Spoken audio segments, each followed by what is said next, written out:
திருவண்ணாமலையில் ஏற்றப்படும் கார்த்திகை தீபத்தை நேரில் பார்ப்பவர்கள் 21 தலைமுறைக்கு முக்தி கிடைக்கும். திருவண்ணாமலை தீபத்தன்று மலையை பார்த்து நமசிவாய சொன்னால் அந்த மந்திரத்தை 3 கோடி முறை உச்சரித்த புண்ணியம் கிடைக்கும்.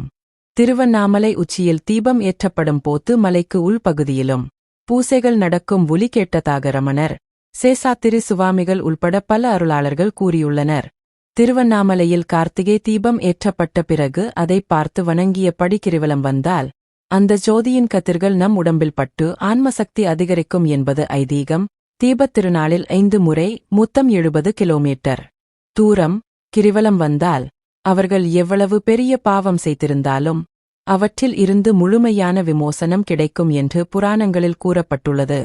மலை மீது தீபம் ஏற்றப்படும் போது தீபமங்கல ஜோதி நமோ நம என்ற பாடலை பாடி வழிபட்டால் வாழ்வில் மங்களம் பெருகும்.